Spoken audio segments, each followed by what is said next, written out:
সব হয়ে যায়, নেতাজিকে ভুলে যায়। যে মানুষটা দেশের জন্য লড়াই করতে গিয়ে দেশকে দিশা দেখাতে গিয়ে কোথায় যে হারিয়ে গেলেন আজ পর্যন্ত আমরা জানতে পারলাম না। তার জন্মদিনটা জানলেও মৃত্যুদিনটা আমরা জানি না। এই চিরা অমাবস্যার ঘোরতর অন্ধকারে লুক্কায়িত আছে লজ্জিতভাবে। সেম আমাদের গভর্নমেন্ট আসার পর আমি 64টা ফাইল আমাদের কাছে ছিল। সে সময় ব্রিটিশ আমলে যত করেসপন্ডেন্স হয়েছে বা আমাদের গ্রেট লিডারের ব্যাপারে যে তথ্য ছিল আমরা সেটা পাবলিক ডোমেনে নিয়ে এসেছিলাম। এই বিজেপি সরকার ক্ষমতায় যখন আসেনি বলেছিল আমরা এর রহস্য উদ্ঘাটন করব, তারপর সব হয়ে যায়, নেতাজিকে ভুলে যায়।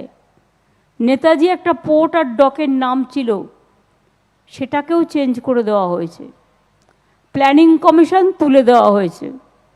প্ল্যানিং কমিশন যখন ছিল আমার মনে আছে প্রতি বছর ইম্পর্টেন্ট প্রিন্সিপাল সেক্রেটারিদের নিয়ে, চিফ সেক্রেটারিদের নিয়ে আমরা মিটিং করতাম, কোন সাবজেক্টে কত টাকা দিতে হবে, কোথায় কোথায় প্ল্যানিংয়ের আমাদের চিন্তাধারা।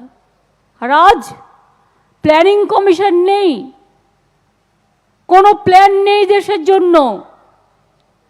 প্ল্যানিং একটাই, প্ল্যানিংটা কিলিংয়ে চলে গেছে, প্ল্যানিংটা ব্রুটালিটির মধ্যে চলে গেছে, প্ল্যানিংটা হেট্রেড পলিটিক্সের মধ্যে চলে গেছে, প্ল্যানিংটা সেই ডিভাইড অ্যান্ড রুলসের মধ্যে চলে গেছে। তৈরি হয়েছে নীতি আয়োগ, যার না আছে নীতি, যার না আছে আয়োগ। একেবারে মোমের পুতুল, মোমের মতো ঘাড় নাড়ে, বছরে কখনো কখনো মিটিং করে, মন কা বাত শোনায়, দিল কা বাত শোনায়, মানুষের কথা শোনায় না।